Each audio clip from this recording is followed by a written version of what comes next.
There's literally no evidence that the party was paying chorus people to be silent on Israel. There's no evidence.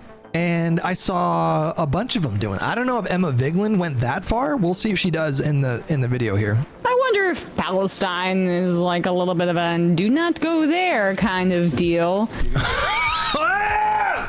What did I just tell you guys? Who's the most pro-Palestine person implicated in any of this? There's none.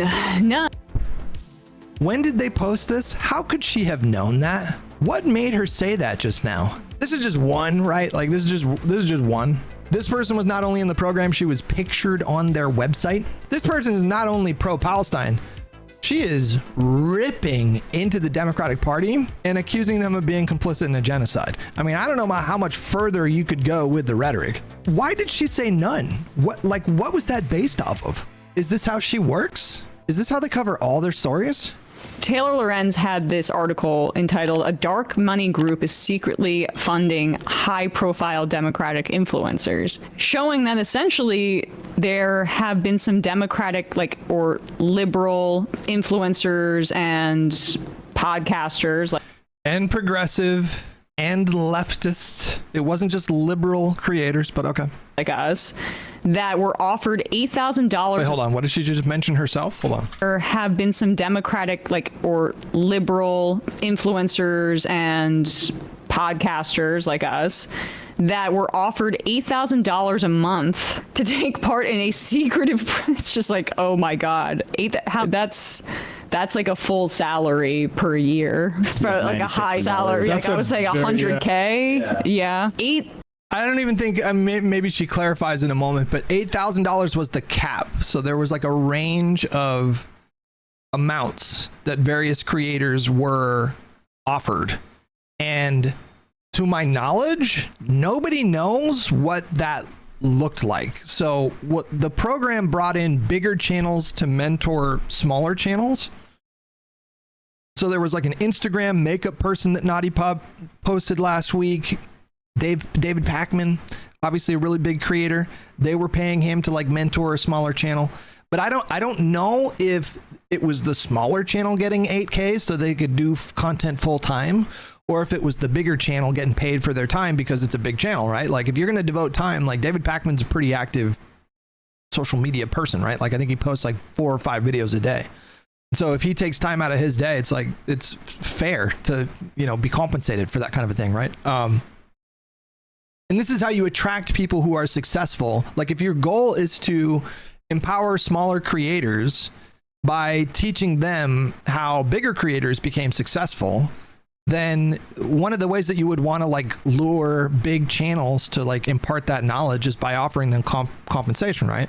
But nobody knows nobody knows how they determined who got what amount, right? But like it was anywhere between $250 according to Taylor Lorenz's reporting, anywhere between $250 and $8,000 a month, which $8,000 a month, that's going to be a lot for like a really small creator who is not really like doing this full time.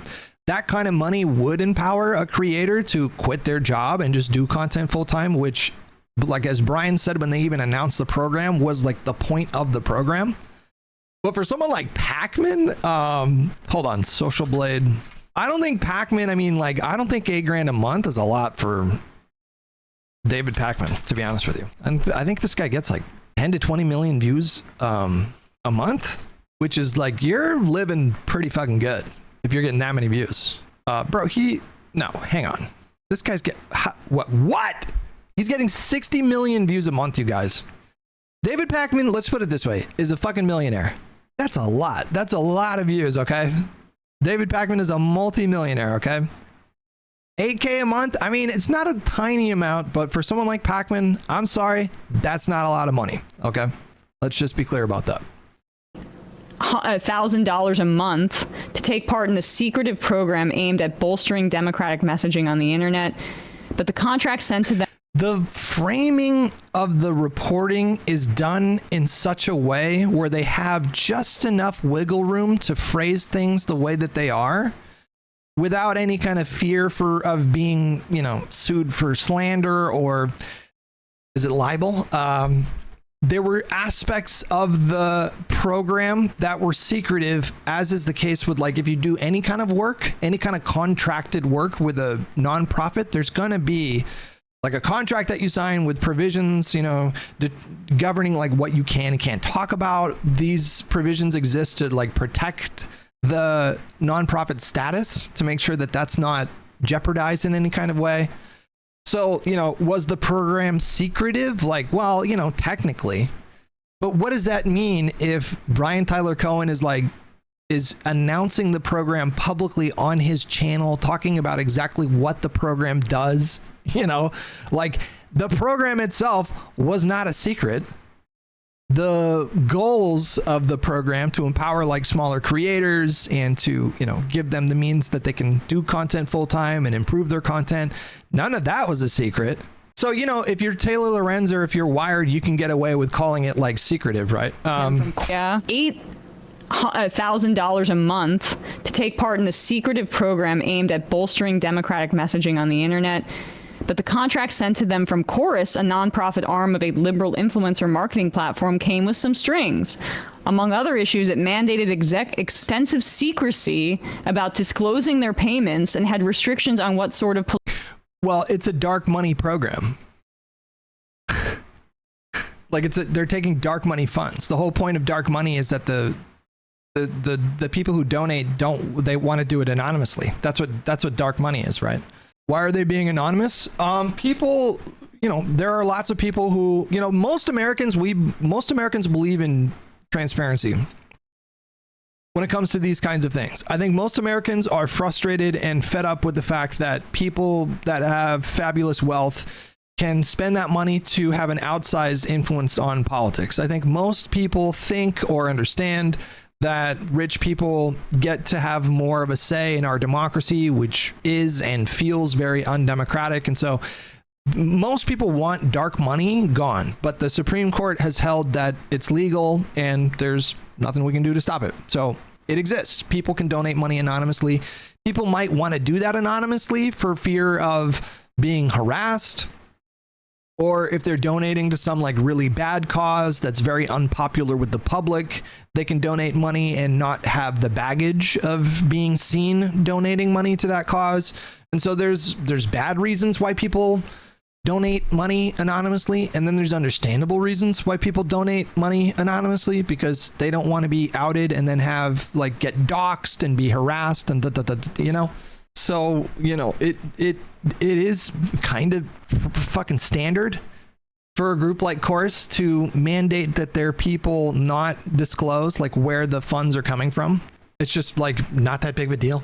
And to me, to be honest with you, it's like really fucking standard nonprofit sort of NDA contractual sort of things.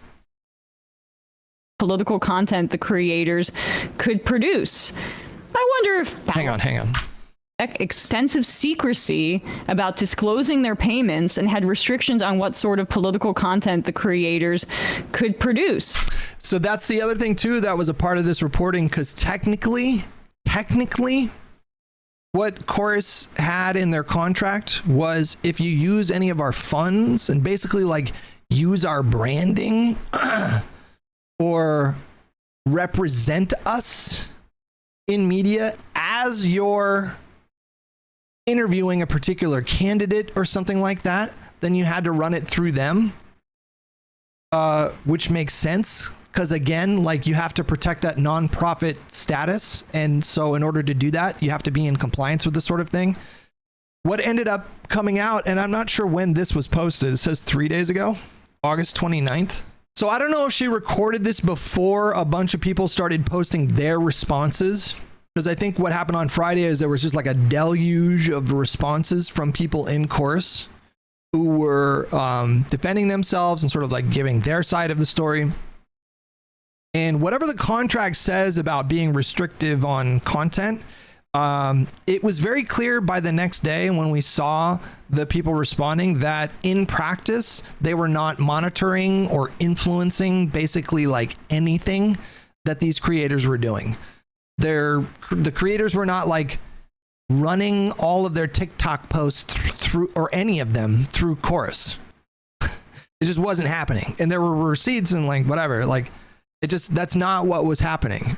So we start to see that even though the framing and the particular verbiage that was used in this article and in the subheading, like technically they can be correct, but they're presented in such a way that just reeks of being like fully disingenuous. It was really obvious by the next day that Chorus was not telling these creators what to post, what they can't post. They weren't policing their content. They weren't even trying to influence their content.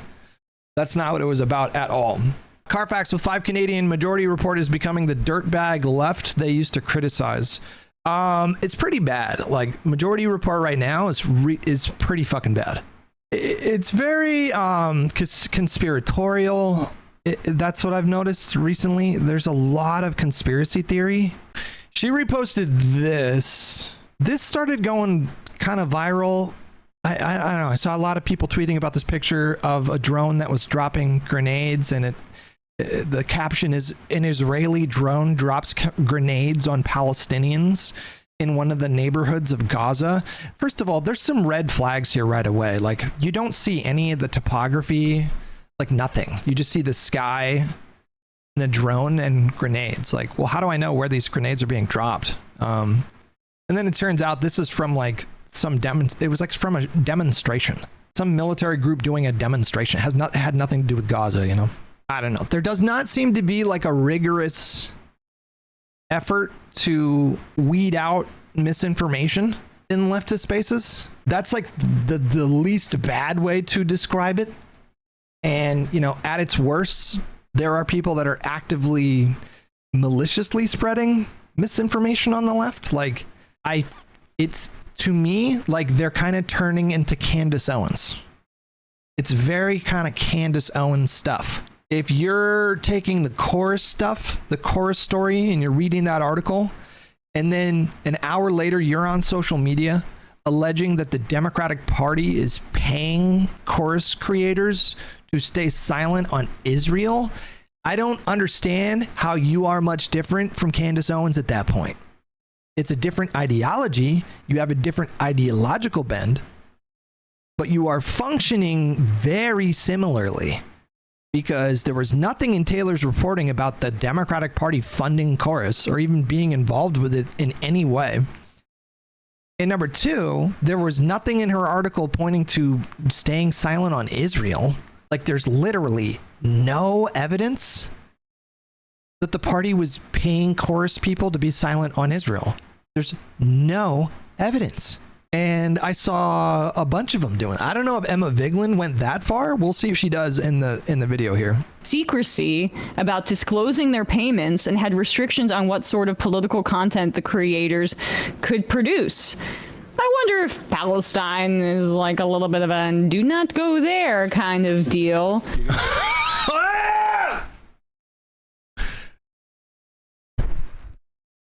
What did I just fucking tell you guys? See me with a really nice watch, and I'm going to be like, I won't endorse Zoran until I have a constructive conversation with him. And community-based constructive conversation. The folks that were, I guess, in this kind of group of influencers that this thing called the Chorus Creator Incubator Program, funded by a powerful liberal dark money group called the 1630 Fund. They included I don't know what that means. The program kicked off last month, and creators involved were told by Chorus that over 90 influencers were set to take part. Creators told Wired that the contract stipulated they'd be kicked out and essentially cut off financially if they even so much as acknowledged that they were a part of the program. This just ended up being comically false, like thoroughly debunked. There were multiple receipts of people talking openly about their involvement with Chorus who had not been kicked out of the program. So whatever that, I don't know what Taylor saw in that contract that led her to come to this conclusion, but in practice, this was not happening. Obviously not. Creators also raised concerns about a slew of restrictive clauses in the contract. Influencers included in communication about the program, and in some cases on an onboarding session for those receiving payments from the 1630 fund, included Olivia Juliana, the centrist Gen Z influencer who spoke at the 2024 Democratic National Convention, Lauren Peretra, a former Playboy executive, I've never heard of her, hosts the Occupy Democrats podcast. At least it has Democrats in the title where you kind of know what you're getting. Who's listening? I don't know. Occupied by Democrats? Barrett Adair, a content creator who runs an American Girl doll themed pro DNC meme account. Here's $8,000 a month. That seems made up. God, I mean, Seems made up. I don't even understand what she's talking about here. and for a fraction of the reach that, like, I can't imagine that they're getting great bang for their buck there. I haven't heard of most of these people. Suzanne Lambert, who is Wait, that's the point. That's literally the point. I don't even know if they say that in the article. Like, I don't even know if they say that in the Wired article. Do they? Do they describe it as like a mentor program? That's literally the point. Like, if you haven't heard of these people and you're like rolling your eyes, like, ugh, I've never even heard of these people. That's the point. It's literally the point. has called herself a Regina George liberal. This is fucking horrible. Regina George, who the fuck is that? Is the main antagonist of the 2004 film Mean Girls? Oh, is that the Instagram makeup person? That's got to be her, right?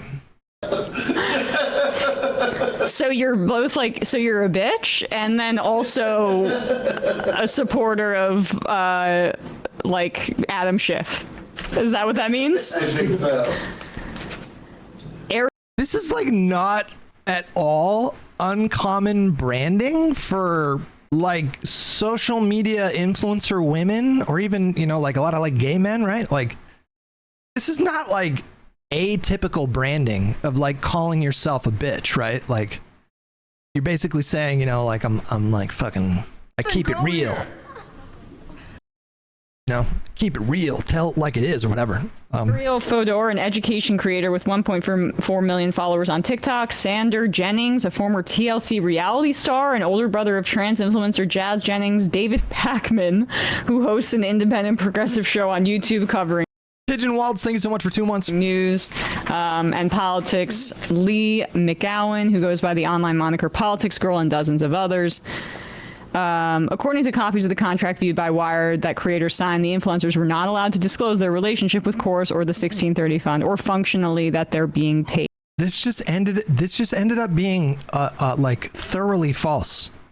I'm unclear about like if they were told not to disclose that they were being paid like broadly, and I do think that it would be good. It's good practice to just disclose.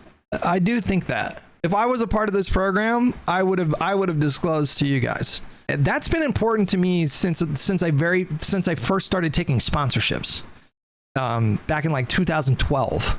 In fact, back then the FTC guidelines were not clear about like online influencer advertising.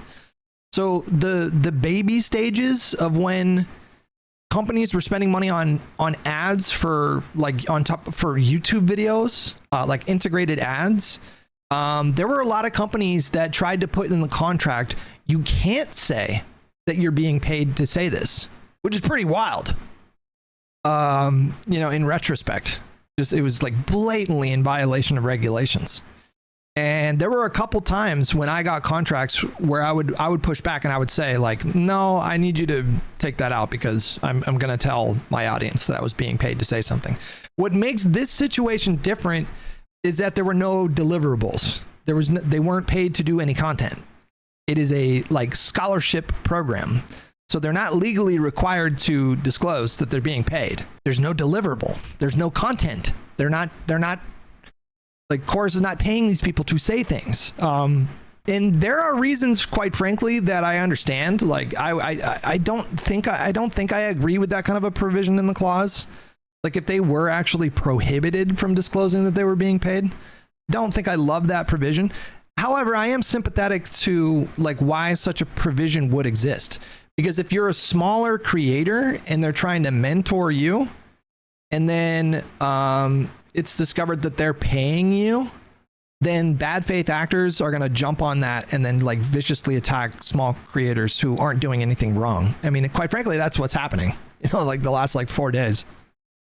So in a way, the reactions to this story kind of explain like why that kind of provision would exist. Yeah, we're never getting through this video, by the way. Fun game I want people to play. Who's the most pro-Palestine person implicated in any of this? There's none.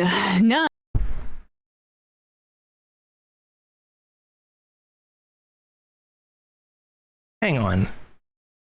When did they post this? How could she have known that? What made her say that just now? Let me show you. I mean, you guys have probably already seen this, but like this is just one, right? Like this is just one. This person was not only in the program, she was pictured on their website.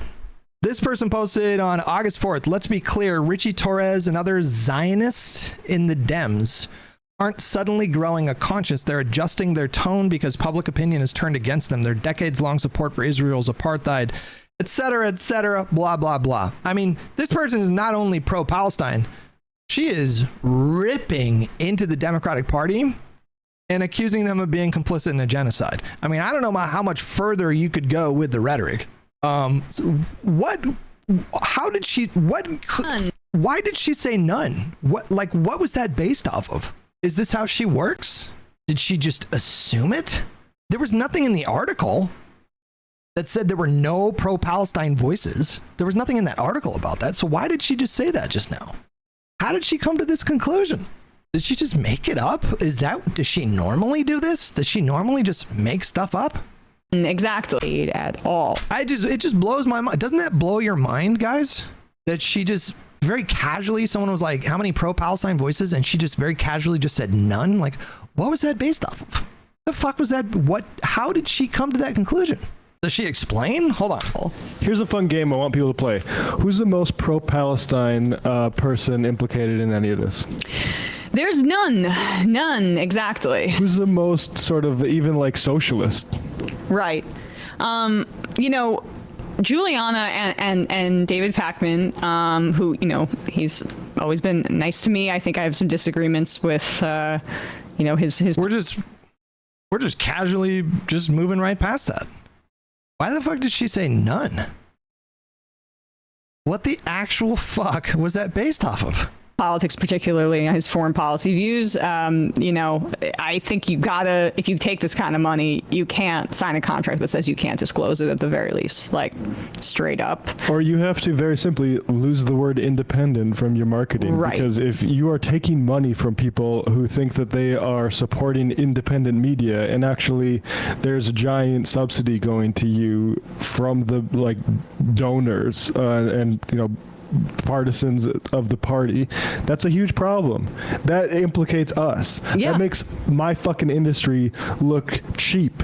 And you guys do that all on your own. I promise you, buddy. I promise you, okay? You do quite enough damage to your own credibility.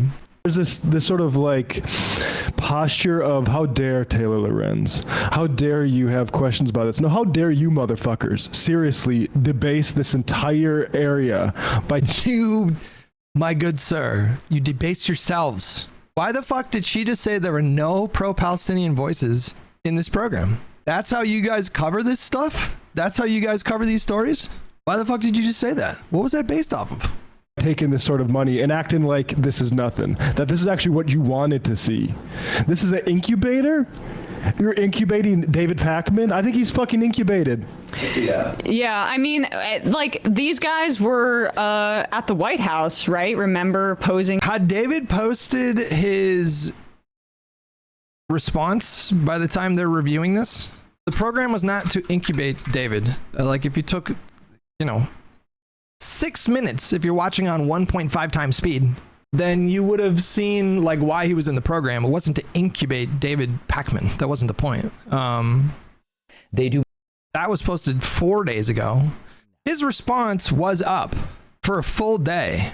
David posted his response on August 28th. So I guess it was last Wednesday that the article got posted. So he explained in this video, like right here. Content out on multiple platforms the way I've been doing successfully for decades.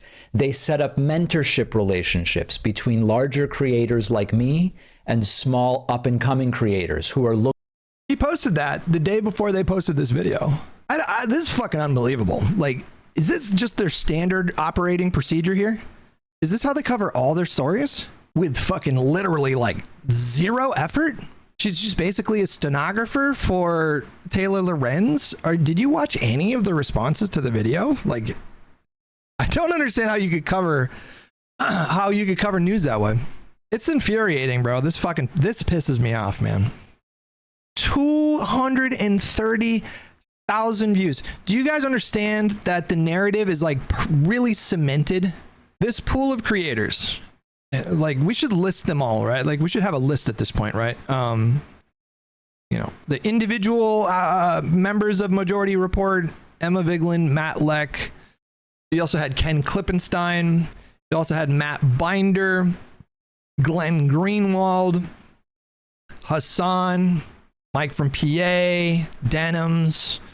I'm leaving out a lot of people here. Sean DeBlack. That's 9, right? Like, but there's more. Like, who else? Vosh. Did I say Crystal Ball yet?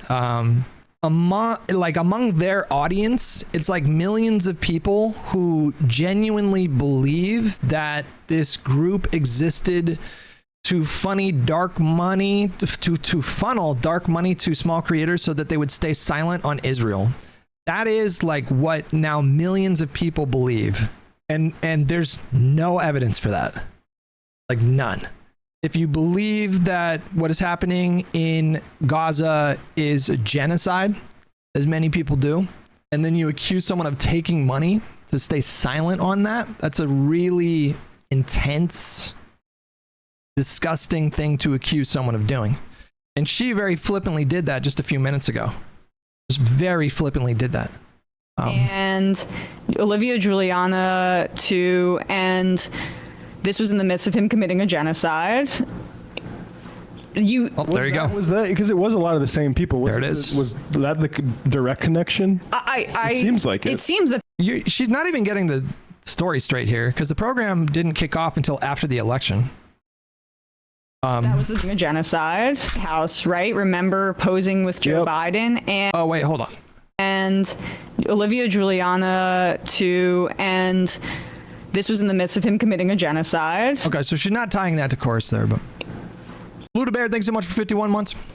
Was that because it was a lot of the same people? Was that the direct connection? It seems like it. It seems that was the direct connection, and you see them posing the photos with them, and Umish Voter, I think, is the name of the account. When they say direct connection, what are they talking about here? A great follow for like election type stuff, a progressive account, made this point that it feels like all of these influencers were there to convince old people that that Biden had young support versus trying to get young people on board with Biden. I thought that was such a great point. The old people are more likely to get their wallets out for Joe Biden and Kamala Harris. It's, oh, look at all these young, nice influencers that are saying actually people don't care about Gaza. People don't like Bernie Sanders that much or AOC. They want Alyssa Slotkin.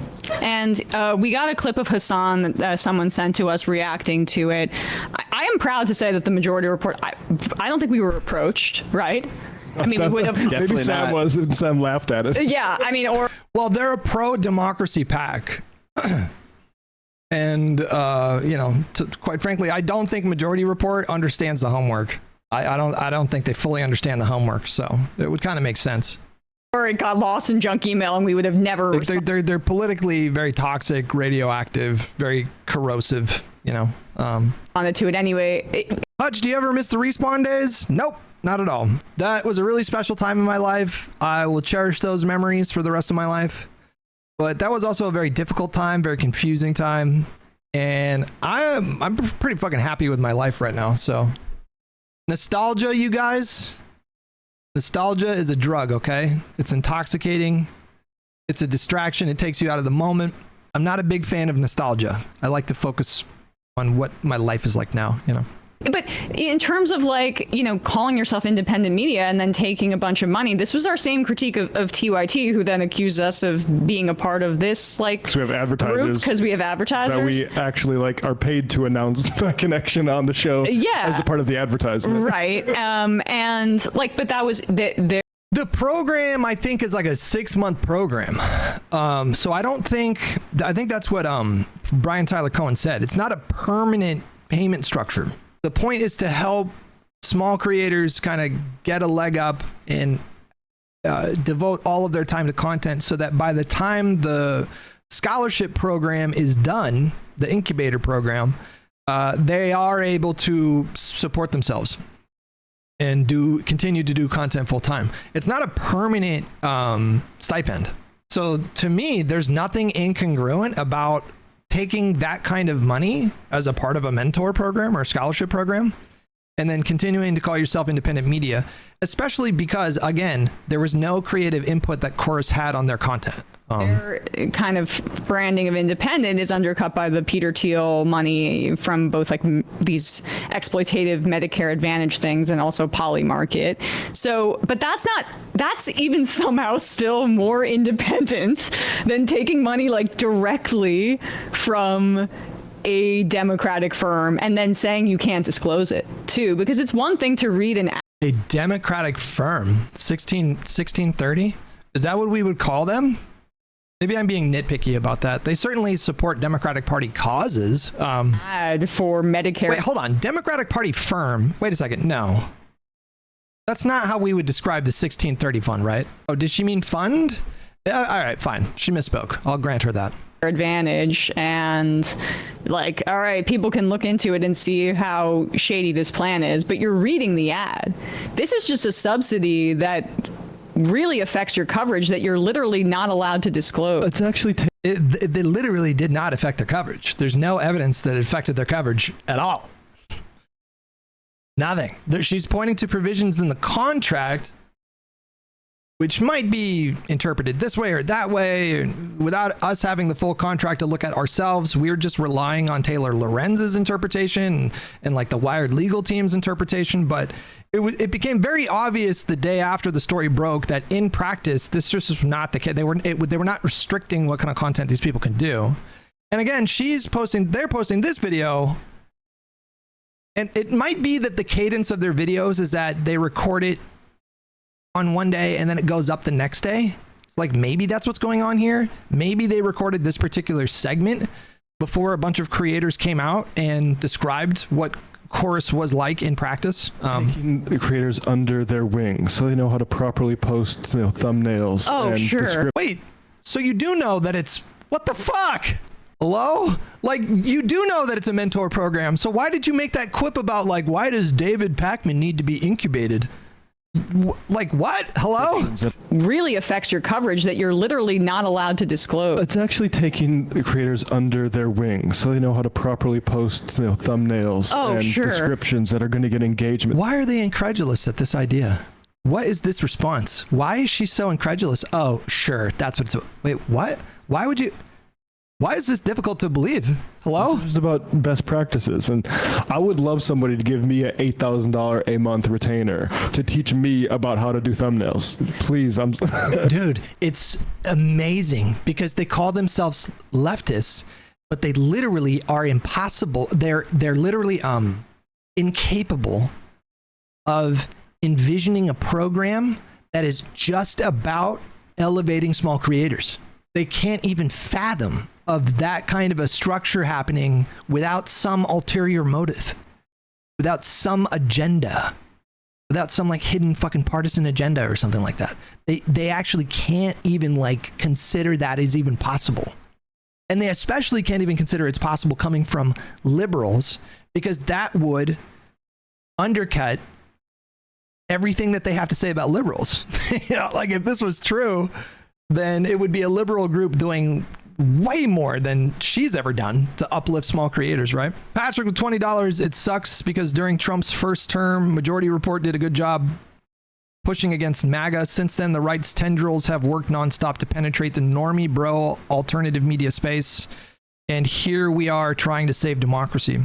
Majority Report, I loved Majority Report. I still like Sam Seder quite a bit. Not every take. Like, he's had some takes where I'm like, I don't fucking... But I still think that, like, generally Sam Seder's pretty good. To be honest with you, my opinion of him has dropped, if I'm being honest. I think he's problematic in some ways. However, he's still pretty pragmatic, which that's the thing I respect more than anything else. It's just everyone that surrounds him in that studio, boy, has that gone downhill. My goodness. Yeah. Hasan reacted to this. Here's his take. The left needs to fund independent creators the way that the right does. The right has won even argument. Notice how he says the left and not the party. He's not saying the Democratic Party needs to fund young independent creators. He's saying the left does. And we do have left-wing billionaires.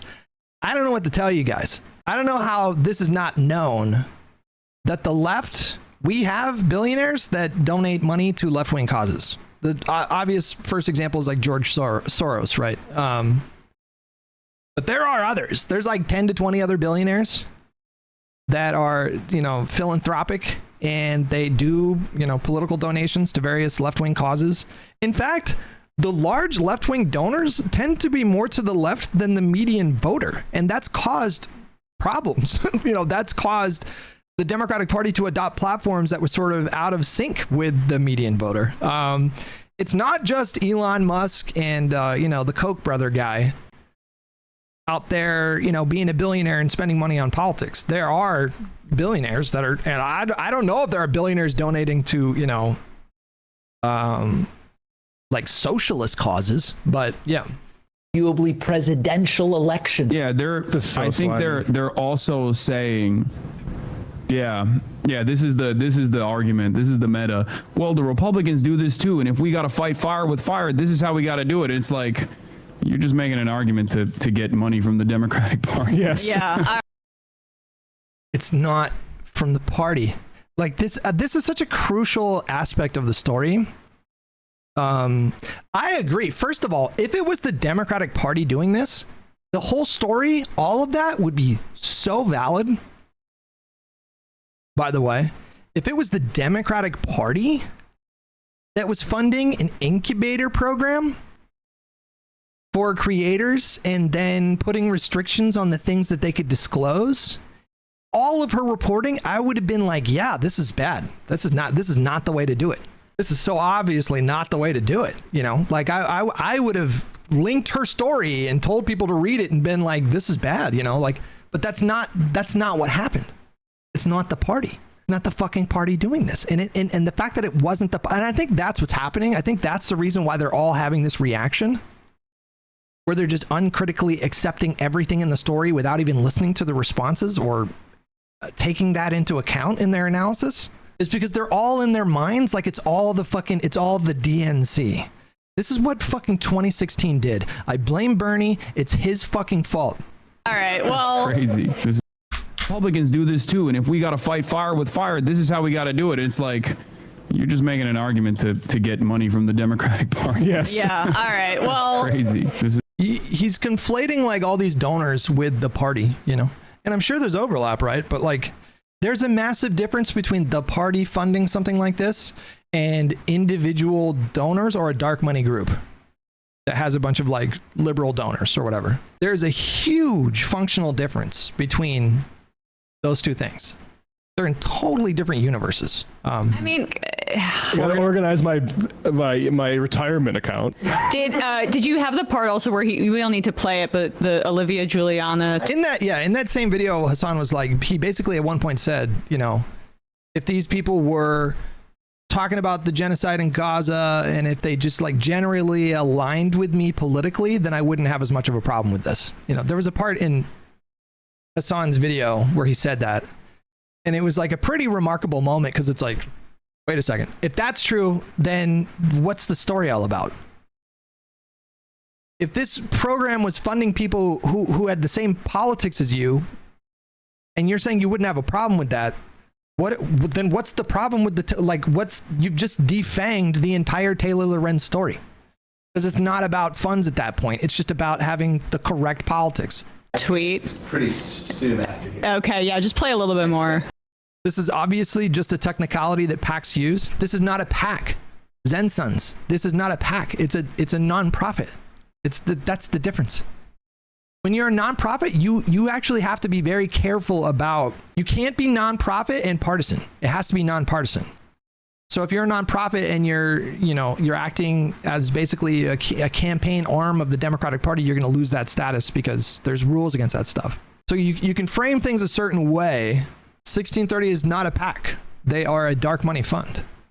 There is a massive difference between a PAC and like what 1630 is. 1630 fund is a left of center lobbying and advocacy organization. A political PAC is a very different thing. That's like a very partisan, we're trying to get fucking Democrats elected kind of thing, right?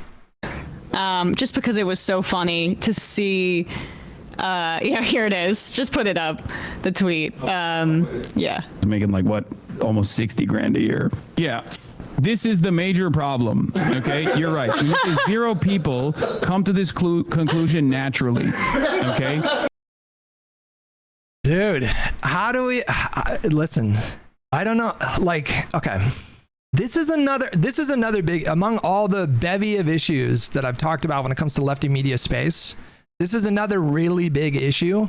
Is they cannot conceive. I think they have the inability to, what's the word? It's not empathy. They lack the ability to see outside of their own perspective. So they see someone, and this could have been in response to anything, right? Like maybe Alyssa Slotkin gave a rousing speech on the Senate floor, or, she did a funny tweet, or, maybe she saw an interview with her or whatever. I mean, that is narcissism, right? But I feel like, I'm a CPA and a 501c3 cannot engage in political campaign activities enforced by the IRA. He's saying 501c4. I don't really know the difference between the two. I don't think they're making a joke, low leading. I really don't think they're making a joke. Charitability is not the word that I mean, myopic is a good way to describe it, right? Like just a lack of imagination. Like it is very myopic. They cannot conceive of, like, they think that everybody except MAGA believes what they believe. It's a problem if you can't even imagine someone organically reacting well to Alyssa Slotkin. We've discussed this before, but this is someone who ran for a seat in 2018 that had been occupied by a Republican for the previous 18 years. She unseated a Republican in that district. She then successfully defended that seat, not once, but twice, maybe even 3 times, actually. 2018, she won the first election. 2020, she defended it. 2022, she defended it. Yeah, so it was twice, right? And then she went on to win a Senate seat in 2024. She is literally undefeated in politics. She's never been beat. She's only won. And those were tough races. Those were slim margins for every single one of those races. And she did it in a battleground state, a swing state. Not only is she a strong candidate, she is a uniquely strong candidate. Like, she's like a unicorn in terms of how strong she is. I mean, we have a Democrat who is undefeated in Michigan in closely contested races. And the lefties, they started really not liking Alyssa Slotkin when she called out that one guy's pet's names. She's an ex-CIA analyst. And so there was this one guy that was planted outside of every building that she would go into.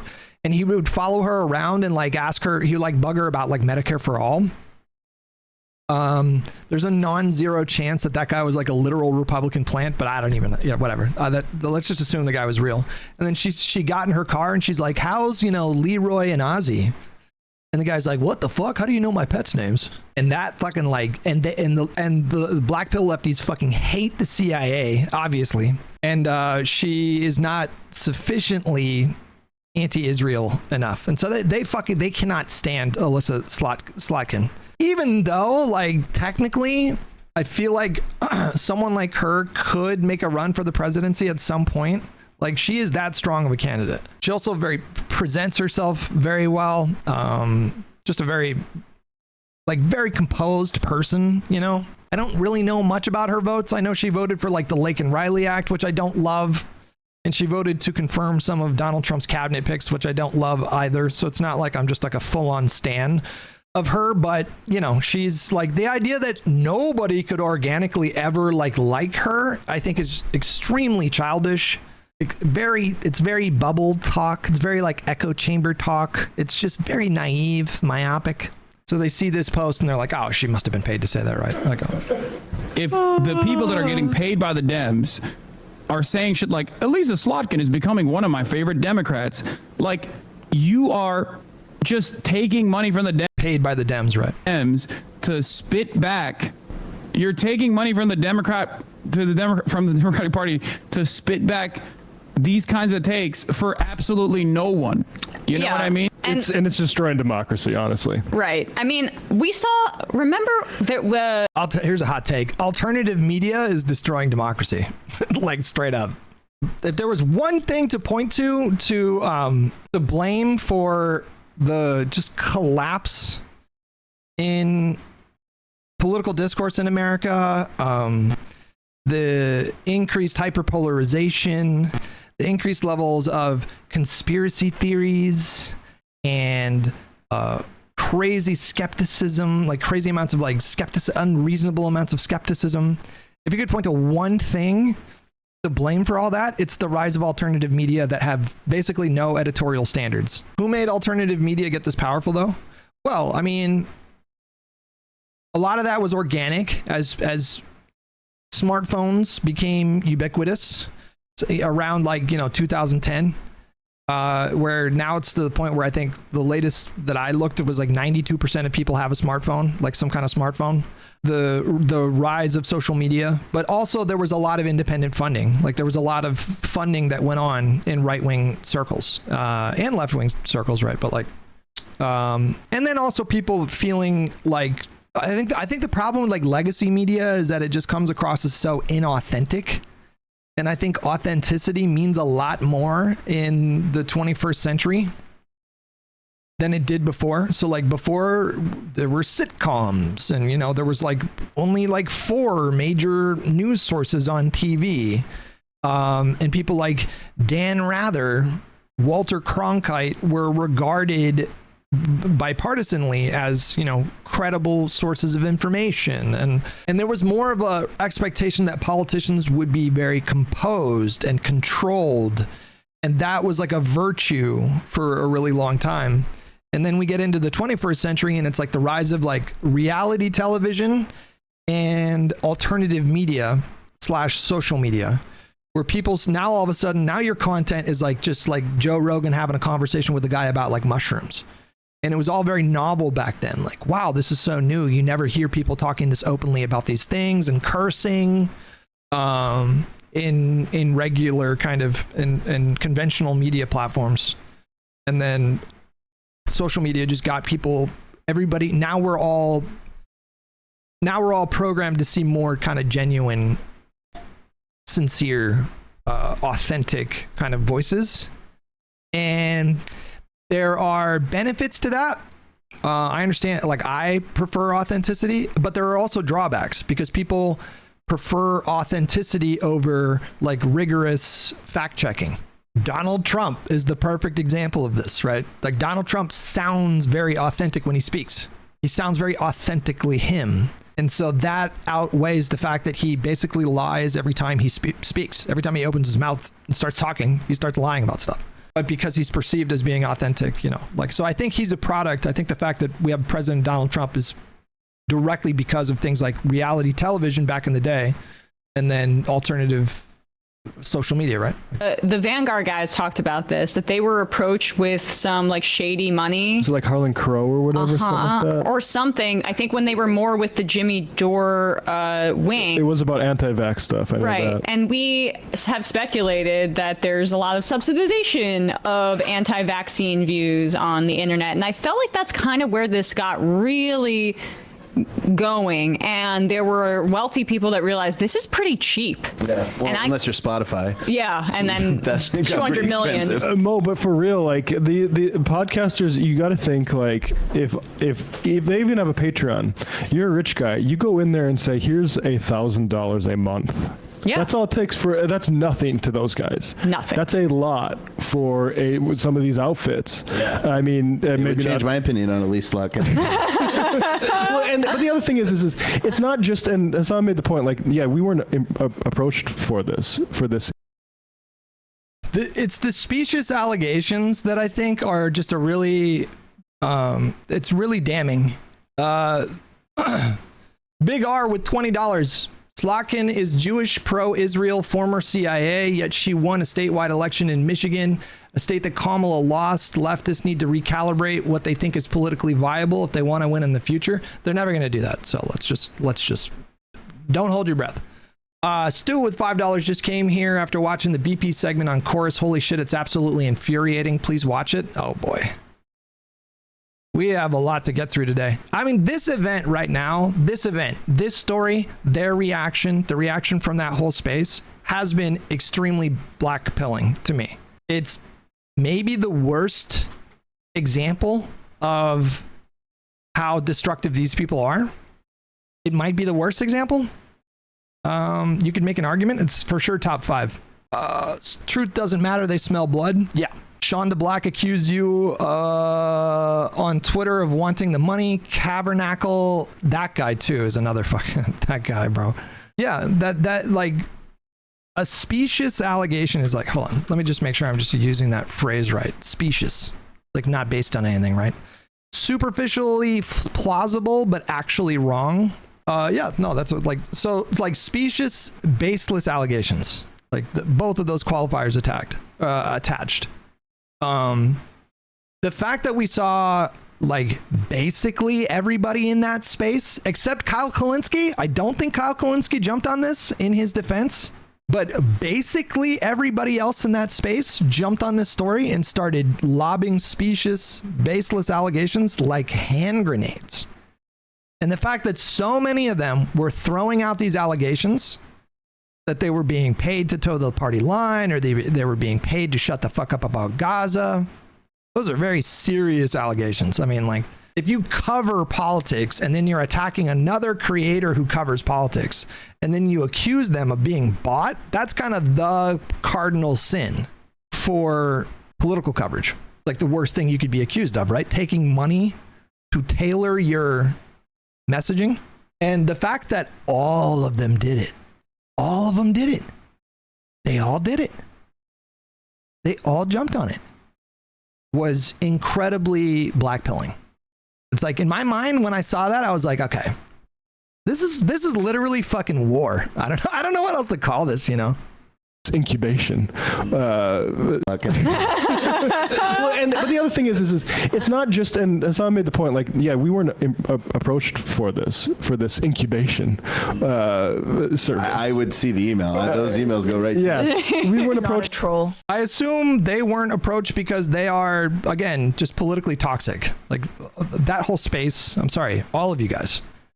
Your behavior right now should tell you why you weren't approached for this stuff. You are toxic.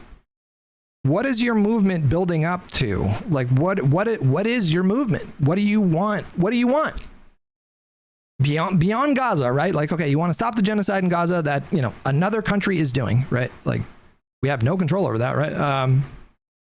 Beyond that, like, what are you trying to do? What are you trying to build to? Like your whole brand is just like shitting on Democrats like 80% of the time, and then shitting on Republicans 20% of the time, but then doing a flow chart to still blame it on Democrats. And so it's like, if you have a group like Chorus whose message is, whose like guiding principle is pro-democracy, that's what they're calling themselves, like a pro-democracy group.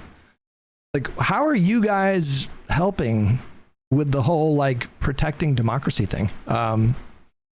this because they don't actually want to just organize the left. Yeah. They want to elevate certain voices who they like what they say, Right. and that's why it's not actually still a problem if, for instance, David Pakman would have programmed the exact same. Now all of a sudden he's got $8,000 more to play with from rich people because Pakman is getting 60 million views a month, bro. $8,000 is not going to change a fucking thing in that guy's life. Okay, that guy is making what kind of money is that? I feel like that guy's making millions of dollars every month just in ad revenue, let alone the sponsors, you know. Why? Because they like what he says, the way he says it about, or just avoids Gaza entirely. I'm just not going to talk about it because people get upset during this genocide. That's one reason why these guys are valuable to these people. It's in the second paragraph. It's in the second paragraph. Emma definitely voted for Harris. Pretty sure Matt did too. Vanguard also cheerleaded and supported Harris. Here's the thing. Like, I think I knew that. I don't know about Matt. I don't know much about Matt, but I know Emma was not even close to being like the worst voice in that space when it came to Kamala Harris, because, you know, I did go back and look at her feed and she was speaking generally positive about Kamala's campaign. But it's not just about like how you behave in the 4 to 5 months before an election. It's about it's about the totality of your coverage of politics. And so, okay, great. You know, you spend a few months talking about Kamala in a slightly positive way. She wasn't like glazing Kamala, but she did have nice things to say about Kamala's campaign and Kamala as a candidate. If the rest of your coverage outside of an election year is this conspiracy theory driven insanity, like their coverage of this event shows you how they operate. This video that we're watching right here gives you an indication as to like how these people operate. And yeah, I would feel very comfortable calling that corrosive, toxic, destructive.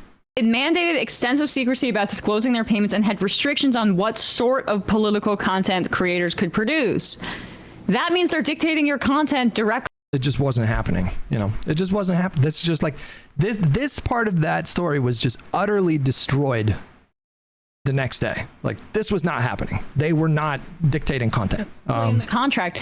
And I might be charitable to them and say, you know, they recorded this maybe before they saw all of the responses. I really don't know. Like, you know, it seems like their cadence on YouTube is that, you know, they do the live streams during the day and then they cut that video up and then they post it the next day.